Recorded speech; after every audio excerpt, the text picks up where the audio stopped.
In the name of the Father, and of the Son, and of the Holy Spirit.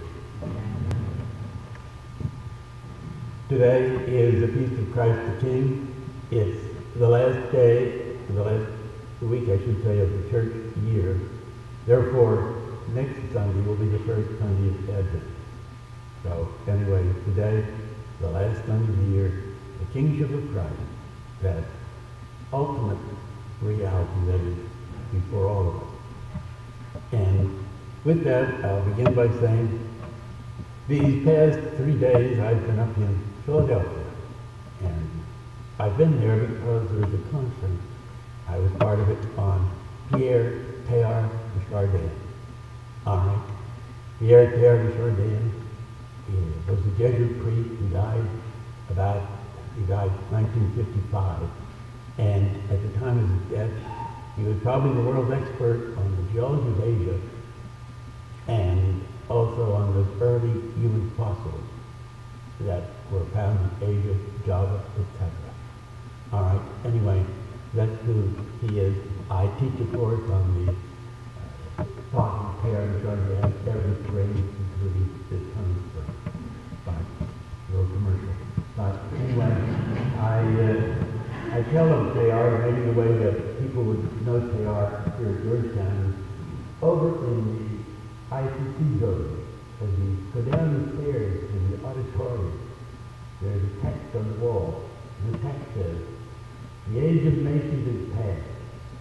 It remains just now if we do not wish to perish, to set aside our ancient prejudices and build here." Okay?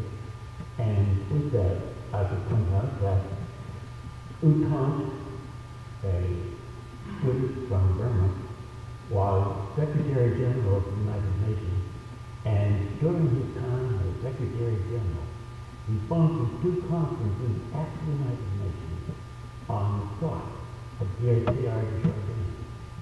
And the reason that he did it is saying the United Nations would just be a place where people just quarrel and express their grievances. And if that is the story, the United Nations will not survive. It won't survive unless it has a vision of what that united world will be. And he found this better expressed in the text of Teilhard de Chardin than in anybody else. So I wanted the United Nations, the nations, to become aware of the thought of Teilhard. Okay? So I tell them the thought of Teilhard, and I tell them in terms of bringing the nations together. Now I think there's some way we can think of ourselves as coming together, almost coming together under the Lordship of Christ, and almost as if in some kind of big external rule will bring us all together into some kind of a super collectivity, the way Stalin and Mao Zedong brought people together. But hopefully we know that's not the kind of kingship that Jesus is. We find his kingship is proclaimed at his crucifixion. It was proclaimed over his cross. It's a different kind of kingship. It's a kingship that brings together people in mind and in heart.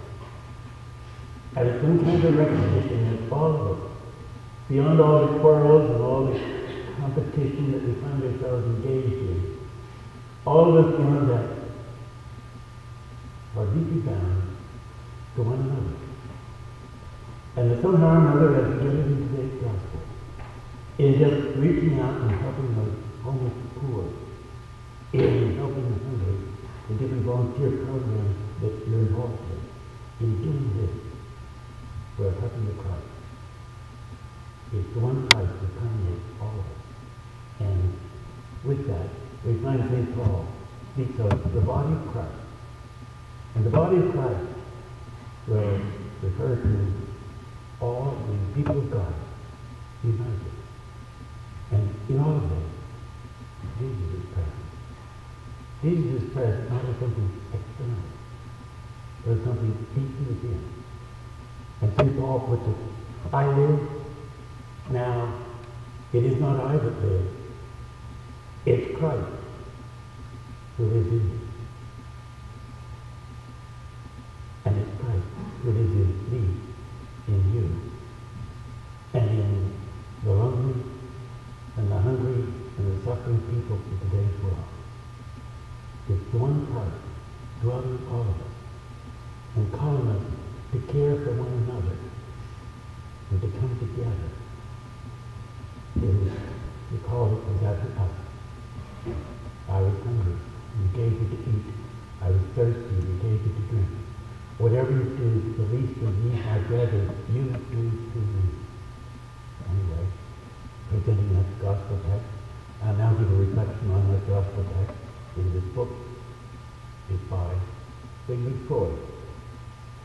Oh, you've heard of Sigmund Freud. Anyway, what did he have to say about today's gospel? You know, we're about to learn that.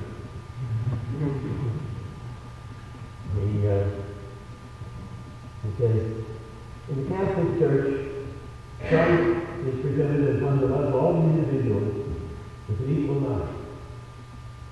His equal love is expressed and enunciated by Christ himself when he said, inasmuch as you have done these things to one of the least of these, my brethren, you have done it unto me.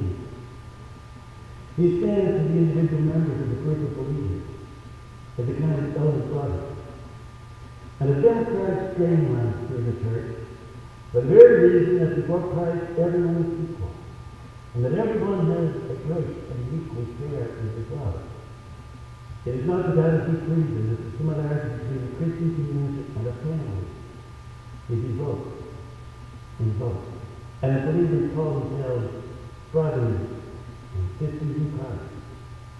That is, brothers and sisters, through the love which Christ has for them.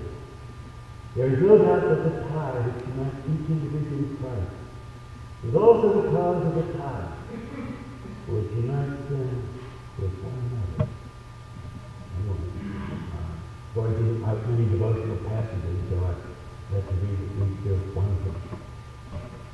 Anyway, with that sense of, there is some kind of common love that we have.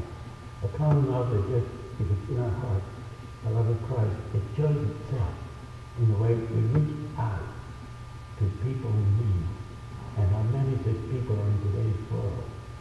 And I know students, many of them volunteer and do volunteer work in different places in Washington. I know that upon graduation, many of them join in volunteer organizations, such as desert volunteers, etc. They join them in order that they might just do something. Because I think they perceive that in many people's world, there's some kind of similar identity. And the deepest truth of all of us is that we are one. And it's another thing that comes through and presents itself to us so often, in which we just see ourselves in competition and striving to exceed and beat the others out. We take it as if that's the deepest truth of our lives, and that's what we should fundamentally be about, but it's not. The deepest truth is that in your depth, and in my depth, and in the depth of the hungry, there is one person, one identity, the Christ. And therefore, St. Paul can say, I live, now not I, but the Christ lives in me.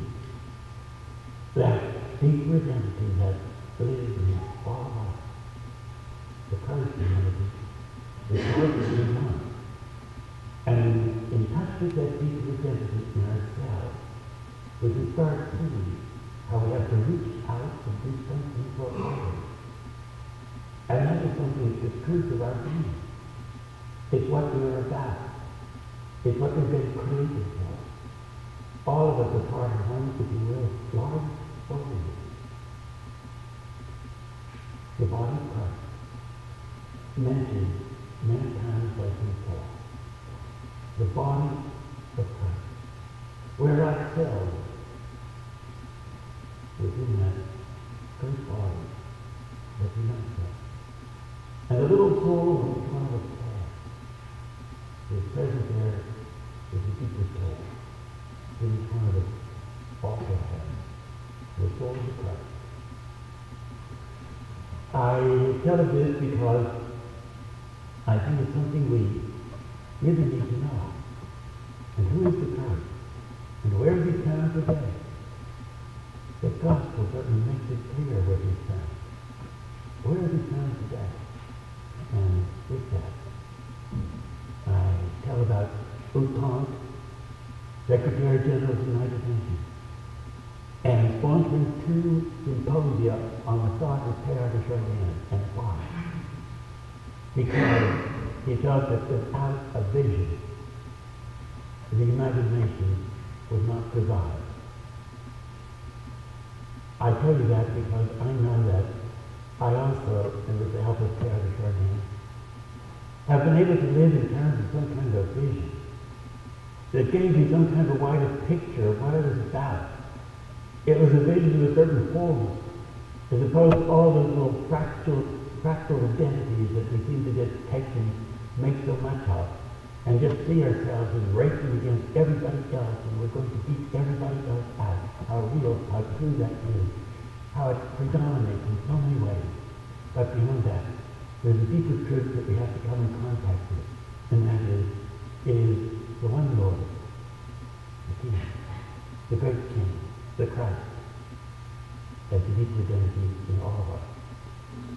And I tell you that because, just like the United Nations, you too need a vision to survive. That other vision of just being in war with everyone else and everyone at war with you, it can only carry you so far. You have a deeper truth about yourself. And there's a Jesus in you and a Jesus in me. Make us one. And in terms of that, we can realize that we have to reach out even when we don't feel like it. Reach out to those in need. For all of us form that great body of Christ. It's a vision that has been presented at the United Nations. But it's a vision I tell you about. And there's a fullness about it. And I ask you, can you see that? Can you see something beyond those little quarrels that can just dominate our thinking? There is something else. The great, lovable Jesus, the Lord, suffering, the King on the cross tonight. God us together, giving us something of a common vision. In the name of the Father, and of the Son, and of the Holy Spirit.